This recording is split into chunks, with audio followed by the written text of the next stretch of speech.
이 역사를 보게 되면 전쟁이나 사회 무질서이지요. 이러한 어지러운 세상이 오게 되면 권력을 두고 암투극이 벌어지고 피로 얼룩진 역사가 반복되어지는 것을 우리는 보게 됩니다. 또한 이런 난세라 그러지요. 이러한 시국에 그 배후에 보게 되면 여인들이 자리 잡고 있다는 사실도 그리 놀랄 일이 아니라는 것을 우리는 보게 됩니다. 중국의 당나라의 양귀비가 대표적인 인물이 되지요. 또 우리나라 이 조선시대에 보게 되면 태종 이방원의 난, 여러분 이것은 왕자들이 왕위 계승을 위한 권력에 대한 난투극이었지 않습니까? 연산군의 이 무오사화라든가 이 숙종 때의 서인과 남인 간의 권력 다툼, 이러한 것들은 대표적인 난세들이었습니다. 이런 역사의 배후에 보게 되면 신덕왕후라든지 원경왕후, 또 장희빈 유명하지요. 장녹수도 우리가 잘 알고 있는 그런 배후의 인물들이죠. 이런 말이 있죠. 권불 10년이라는 말도 있습니다. 이 권력이라는 것은 영원하지 않다는 것이지요. 큰 권력을 가졌지만 10년도 가지 못하고 그 모든 권력이 허물어지고 마는 거예요. 마치 이 붉게 꽃 피어진 그 꽃이 열흘을 채 못 가서 다 빛이 바라고 마는 것과 같다는 뜻이기도 합니다. 권세와 부귀영화는 쉼없이 지고 만다는 그러한 의미를 가지고 있는 것이죠. 여러분 또 재미있는 얘기가 있잖아요. 세계는 누가 다스려요? 남자가 다스립니다. 그러나 그 남자는 누가 다스립니까? 여자가 다스린다는 유명한 말들도 우리는 알고 있습니다. 여러분 우리나라는 1970년대의 산업화와 함께 경제가 급성장했지만 그것과 함께 현대사회에 있어서 가족 구조에 굉장한 변화를 가지고 오기도 했습니다. 예전에는 3대, 4대가 부모를 복양하고 효라는 하나의 가치를 가지고 살아가는 그런 시대 정신이었습니다. 그러나 현대사회는 어떻습니까? 그 가치가 급속도로 변했지 않습니까? 가족 해체 현상이 일어나고 있는 거예요. 패밀리 디스오거니제이션이라는 것이죠. 가족 간의 불화라든지 경제적인 이유라든지 사회가 가지고 있는 여러 가지 요인들에 의해서 가족이 해체되어지고 가족 구조가 붕괴되어지고 있는 현대사회를 우리는 경험하고 있는 것이에요. 대표적으로 2020년 우리나라의 1인 1가구라고 얘기하지요. 한 가구에 한 사람만 사는 가구가 무려 30.2%에 달한다는 이 통계조사가 나와 있습니다. 가족 해체, 가족 붕괴 현상이 우리나라에서 심각하게 진행되고 있다는 반증이 되겠죠. 여러분 그러나 저는 말씀을 준비하면서 더 심각한 현상이 있다는 것을 보게 됩니다.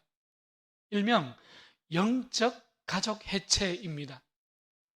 Spiritual Family Disorganization이라는 것이죠. 여러분 믿음의 가정 안에서조차 신앙의 대가, 신앙의 대익기가 끊어지고 있어요. 이제는 교회를 다니지 않는 자녀들이 생겨나기 시작했습니다. 믿음을 잃는 가족들이 생겨나고 있어요. 무신론을 따르는 가족들이 우리 주위에 흔하게 발견할 수가 있습니다. 가정예배가 사라졌지요. 가족들 가운데에서 믿음에 대한, 하나님에 대한, 말씀에 대한 대화가 거의 사라지고 있어요. 영적 만남을 잃어버리고 있는 것입니다. 우리 시대에 우리가 살아가는 믿음의 가정들이 처해 있는 환경의 모습들입니다. 특별히 5월은 가정의 달이지요. 우리 믿음의 가정들마다 건강한 믿음, 건강한 가정을 위해서 기도할 수 있기를 바랍니다. 우리 믿음의 가정들이 아버지는 영적 아버지의 자리에서, 어머니는 영적 어머니의 자리에서 자신의 역할을 잘 감당하는 건강한 믿음의 가정들로 일어날 수 있기를 축원합니다. 오늘 아모스는 오늘 본문 4장이지요. 이 4장에서 이스라엘 죄악의 그 배후에 타락한 여인들이 있고 타락한 가정이 있다는 것을 우리에게 말씀하고 있습니다. 또한 그곳 가운데에 타락한 종교가 있다는 것을 아모스 4장에서 우리에게 고발해주고 있는 모습을 우리는 찾아보게 됩니다. 오늘 1절 말씀을 보게 되면 이스라엘의 타락 뒷면에는 남편들의 죄를 부추기는 여인들이 자리 잡고 있습니다. 가정의 타락의 모습이죠. 그리고 우리가 또 다음 주에 보게 되겠지만 4절 이후에 보게 되면 하나님의 집이라 일컫는 베델의 타락입니다. 종교의 타락이 이스라엘 민족 가운데에 그 모든 타락의 배후에 자리 잡고 있었다고 아모스는 지금 대언하고 있는 모습을 우리는 찾아볼 수 있게 됩니다. 아모스는 오늘도 이스라엘을 향해서 들으라 이렇게 선포하고 있지요. 여러분 3장에 이어서 두 번째로 들으라 예언의 말씀이 선포되어지고 있는 거예요. 이 들으라는 것은 명령형이었죠. 쉐마였지 않습니까? 여호와의 말씀에 순종하라, 여호와의 말씀을 경청하라, 이런 뜻이었지 않습니까? 아모스는 오늘 1절에서 바산의 암소들아 이 말을 들어라 이렇게 외치고 있는 거예요.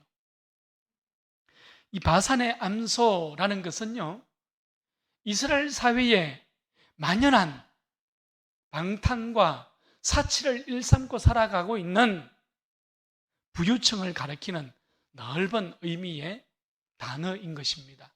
그것이 바산의 암소들입니다.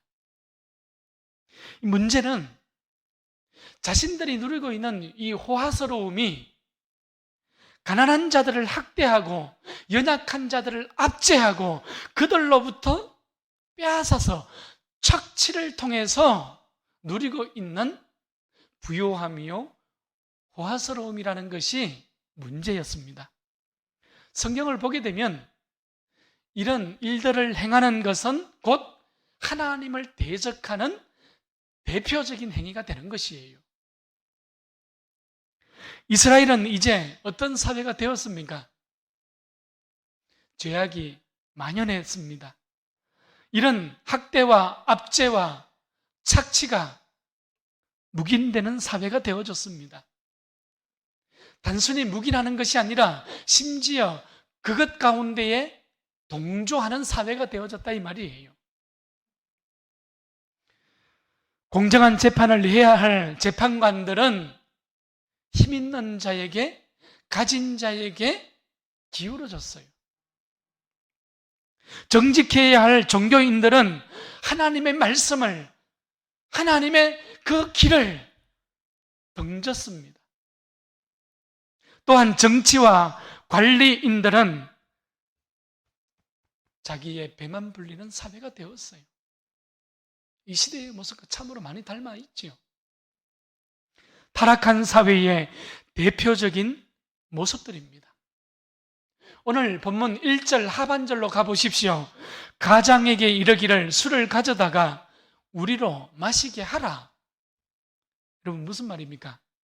남편의 위치를 이용해서, 남편의 그 권력을 이용해서 가난한 자의 집, 종의 집에 들어가서 마치 그 집이 자기 집인 것처럼, 그 음식들이 자기 음식인 것처럼 술과 음식을 가져오라는 그런 모습이 1절 하반절에 나와 있는 바로 그런 뜻이 되는 거예요. 권력과 힘을 앞세워서 집도 사람도 물건도 자기 마음대로 자기 것처럼 행하는 것이죠. 여러분, 이런 모습들은 기원전 8세기에 이스라엘이 경제적으로 굉장히 융성하고 부유해졌을 때에 일어났던 사회, 종교, 정치 가운데에 나타난 심각한 타락의 현상들이었습니다. 사람들은 탐욕을 일삼았습니다. 돈과 사치라는 우상 숭배를 따라 살아갔어요. 더 많은 부를 축적하기 위해서 자신의 지위를 이용하고 권력을 이용하면서 가난한 자들을 억압하고 착취하는 것을 이제는 당연시하는 사회가 되어졌습니다. 부유한 자들은 사치와 향락에 빠져서 살아갔지만 가난한 자들은 더 가난한 사회가 되어진 것이에요. 이런 사회 현상들은 아모스가 어느 날 바산의 들판에서 바로 그곳에서 발견한 바산의 암소들의 모습과 똑같다는 것을 깨달은 것입니다. 어느 날 바산의 풀밭에 덩치가 큰 암소들이 나타난 거예요. 바산의 암소들은 덩치가 크다는 이유로 그들은 난폭해졌습니다. 푸른 풀밭에서 맛있는 풀들을 다 먹어치웠어요. 그리고 약한 소들을 다 쫓아내고 넓은 그 초원을 큰 바산의 암소들이 다 차지하게 되었던 거예요. 지금 아모스가 목자로서 바로 이 모습을, 사회의 그 타락의 모습을 이렇게 우리에게 이해하기 쉽도록 지금 보여주고 있는 것입니다. 인간의 욕심은 끝이 없고 더 많은 쾌락을 소유하고 싶어 하지요. 가질수록 더 가지려고 하는 것이 인간의 탐욕이지 않습니까? 그러나 우리는 여러분, 더 많은 돈을 가지고 더 많은 명예를 가지고 더 많은 쾌락을 가진다고 해서 행복이 주어지는 것이 아니라는 사실을 우리는 너무나도 잘 알고 있잖아요. 행복은 오직 하나님의 손으로부터 나오는 것입니다. 할렐루야. 역대하 9장 20절 말씀을 보게 되면 솔로몬 시대에 은을 귀하게 여기지 않았어요. 솔로몬의 재산과 그가 가지고 있는 지혜는 천하의 모든 왕들이 가진 것보다 더 컸다고 고백하고 있지 않습니까? 그러나 인생 말년의 솔로몬은 해 아래에 있는 그 모든 수고가, 해 아래에 있는 그 모든 것들이 백합화 한 송이만도 못하다고 고백하지 않습니까? 여러분, 솔로몬이 가지고 있는 그 모든 것들이 마치 바람을 잡으려고 하는 헛되고 헛되며 헛되고 헛된 것이로다. 솔로몬이 인생의 말년에 고백한 바로 그 신앙의 고백이지 않습니까? 솔로몬의 지혜가 여기에 있었던 거예요. 솔로몬은 살아가면서 가진 것이 아니라 하나님의 손으로부터 주어지는 그 행복을 누리는 것이 그것보다 더 나은 것이 없다는 것을 깨달았던 사람 중에 한 사람이었던 것이지요. 전도서를 보면 솔로몬은 이렇게 고백합니다. 내가 이것도 본즉 하나님의 손에서 나는 것이로다. 이것이 하나님의 선물인 줄을 또한 알았도다. 놀라운 고백이지요. 솔로몬은 인생의 가장 소중한 가치들이 하나님의 손으로부터 나는 것임을 깨달았던 거예요. 그래서 솔로몬은 해 아래 모든 것들이, 누리는 모든 행복들조차도 하나님의 선물이라는 사실을 깨닫고 고백하고 있는 것입니다. 여러분, 그렇습니다. 행복은 하나님의 선물입니다. 행복은 힘으로 얻는 것도 아니고 돈으로 살 수 있는 것도 아니에요. 행복은 하나님의 손으로부터 주어지는 것입니다. 하나님이 주셔야 누릴 수 있는 거예요. 하나님의 손으로부터 나는 행복의 인생, 삶의 가치와 평안이 오늘 이 밤에 예배하는 우리 모두에게 넘치도록 풍성할 수 있기를 축원합니다. 이제 이런 북이스라엘을 향하여서 하나님의 심판이 마치 사형 선고가 내려지는 것처럼 오늘 본문에서 선고되어지고 있는 것을 우리는 보게 돼요. 2절 말씀으로 가보십시오. 2절에서 하나님은 자기의 거룩함을 두고 맹세한다고 말씀하고 있습니다. 여러분, 이 말은 하나님이 세상에 것으로 맹세한 것이 아니라 자신의 이름으로 맹세했잖아요. 무슨 의미입니까? 더 이상 변할 수 없다는 거예요. 더 이상 변개치 않는다는 뜻입니다. 가령 예를 들어서 구약시대에 번제나 속죄의 제물을 통하여서 그것을 하나님 앞에 속죄한다 할지라도, 또한 어떤 회개의 눈물을 사울과 같이 그 눈물을 병에 담아서 하나님 앞에 드린다 할지라도 더 이상 변개치 아니하고 바꿀 수 없다는 뜻이 여호와의 이름으로 맹세한다는 의미가 되는 것이에요. 하나님의 절대적 맹세가 되는 것이죠. 계속해서 보십시오. 사람이 갈고리로 너희를 끌어가며 낚시로 너희 남은 자들도 그리하리라. 여러분, 어떤 의미입니까? 지금 떠오르는 이미지가 있을 겁니다. 여러분, 정육점에 고기를 사러 가면 어떻습니까? 고기 덩어리를, 갈고리를 가지고 끌어내지 않습니까? 냉장고에서 고기 덩어리를 끌어내서 그것을 칼로 잘라서 판매합니다. 여러분, 생선을 사러 가면 갈고리로 생선을 끄집어내잖아요. 그리고 그 생선을 토막내어서 판매하지 않습니까? 하나님은 지금 이스라엘의 그 타락한 사회를, 이스라엘의 그 바산의 암소와 같은 바로 그러한 타락한 가정, 타락한 사람들을 고깃덩어리나 물고기 생선처럼 취급하고 있는 것입니다. 무슨 말씀이죠? 여기에 보면 또한 너희 남은 자들도 그리하리라 했습니다. 여러분, 남은 자들이 누구입니까? 가진 자들이 가난한 자들을 다 쫓아내고 그곳에 남은 사마리아 부자들을 말씀하고 있는 거예요. 계속해서 3절을 보십시오. 사마리아 성은 무너질 것입니다. 더 이상 견고한 성이 아니에요. 지금까지 많은 돈을 들여서 성을 견고하게 쌓았다 할지라도 하나님의 진노를 막을 수 있는 길은 없기 때문에 그렇습니다.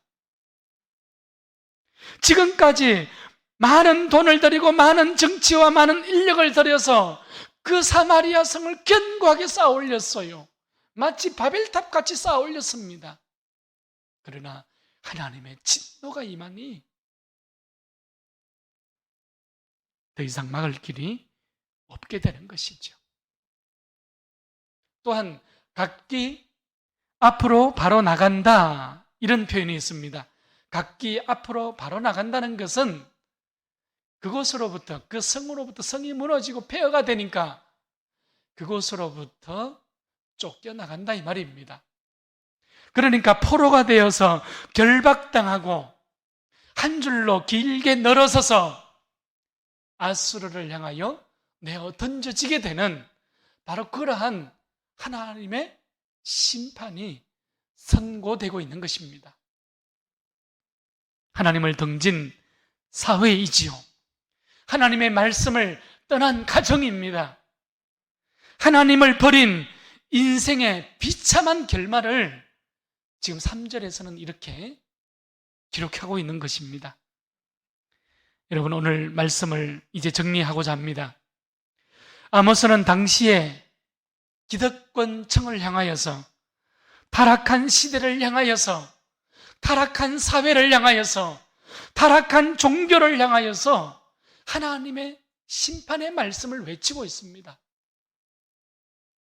우리는 오늘 본문을 오해하지 말아야 합니다. 오늘 본문은 하나님께서 사마리아 사람들이 가진 물질적인 부유함을 책망하는 것이 아니에요. 그 사람들이 여유 있게 살아갔다는 그 사실을 하나님께서 지금 책망하고 심판하는 것이 아니란 말이에요. 하나님께서 풍요롭게 살아가는 것을 책망하고 하나님이 싫어하는 것이 아니에요. 문제는 그 풍요로움 속에 있었던 것이 아니라 그 풍요로움 뒤에 무엇이 있었던 것입니까? 하나님의 법도가, 하나님의 나라의 원리가 하나님의 방법이 아니라 세상의 방법이지요. 하나님의 길이 아니라 인간의 그 탐욕의 길이 있었던 것을 지금 하나님께서는 책망하고 있는 것입니다. 여러분, 그 사회 속에 배후에 만연하고 있는 움켜진 인간의 그 성공 때문에 이스라엘이 말씀이 아니라 탐욕의 길을 걸어가고 있기 때문에 주어진 심판의 말씀이 되는 것입니다. 여러분, 이스라엘 백성들은 광야 40년 동안 믿음의 훈련을 받았지 않습니까? 여러분, 광야에서 40년 동안 살아가면서 그들은 서로가 서로에게 경쟁의 대상이 아니라 그들은 섬겨주고 위로하고 품어주는 대상이 되었던 거예요. 모두가 똑같이 먹을 것, 마실 것이 없었거든요. 모두가 가난했습니다. 그들은 심령도 하나님만 바라봐야 했습니다. 가난한 심령을 가질 수밖에 없었던 거예요. 모두가 하나님을 바라보고 하나님 앞에 서서 하나님이 가라면 가고 하나님이 서라면서는 그런 가난한 심령을 가지고 그들은 광야의 길을 걸어갔잖아요. 그런데 가나안 땅에 들어오니 어떻습니까? 잘 살고자 하니 잘 살 수가 있었습니다. 부자가 되고자 하니 부자가 될 수 있었던 거예요. 그러니 어떻습니까? 서로가 경쟁의 상대로 보이기 시작한 겁니다. 내 자신의 힘을 길러야 하는 거예요. 약한 사람은 짓밟아서 더 이상 일어나지 못하도록 만들어야 했던 것이지요. 여러분, 오늘 우리가 살아가는 이 시대의 삶과 똑같지 않습니까? 하나님은 이스라엘이 말씀과 언약을 붙들고 살아가기를 원하고 계셨는데 이스라엘은 돈을 붙들고 풍요를 붙들고 살아갑니다. 하나님은 이스라엘이 하나님만 바라보고 살아가기를 원하고 계시는데 이스라엘은 바알을 바라보며 살아가는 거예요. 하나님이 눈에 보이지 않으니 눈에 보이는 풍요의 신을 따라 살아갔던 것이지요. 아침 저녁으로 하늘에서 주어지는 만나를 먹으면서 살아가야 하는데 이제는 하늘이 아니라 땅을 바라보고 땅에서 나는 그 소산만으로도 충분했던 인생을 살아갔던 것이 이스라엘이었습니다. 그러니 이스라엘은 이제 하늘의 사람이 아니라 땅의 사람으로 살아가기 시작한 거예요. 이스라엘은 하늘의 사람이 아니라 땅의 사람이 되어버렸습니다.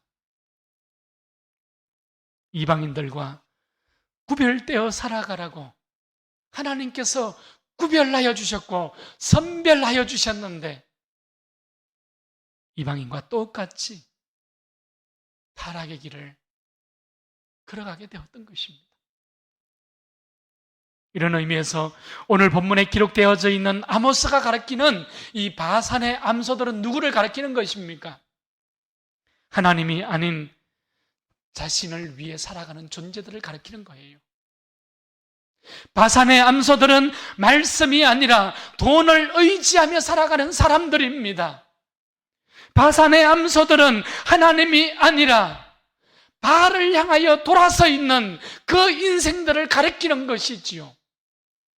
바알의 그 풍요로움을 쫓아 살아가는 그 사람들이 아모스는 바산의 암소들이라고 지금 외치고 있는 것입니다. 신앙의 이름은 가졌지만, 믿음의 형식은 가졌지만, 그 형식주의에 빠져서 하나님과 동행하지 않는 가짜 신앙인들을 바산의 암소들이라고 지금 가르치고 있는 거예요. 공의와 정의를 세워가는 정치, 종교, 사회가 되어야 하는데 그저 먹고 먹히는 그런 타락한 시대를 아모스는 바산의 암소들이라고 지금 외치고 있는 것입니다. 가난한 자가 가난하다는 이유만으로 소외당하는 그 사회를 가리키는 것이에요. 이런 어두운 시대에, 하나님을 떠난 이 시대에 우리는 하나님의 자녀로, 하나님의 교회로 우리는 부름을 받았습니다. 우리 늘푸른 교회가 하나님의 사랑을 마음껏 흘러보낼 수 있기를 축복합니다. 세상을 향하여 생명의 복음을 비추는 거룩한 공동체가 되고 부흥의 새 역사를 일으켜가고 하나님의 행복이 머무는 사회와 가정, 이런 믿음의 공동체가 오늘 나로부터, 오늘 우리 늘푸른 공동체로부터 시작되어질 수 있기를 축원합니다.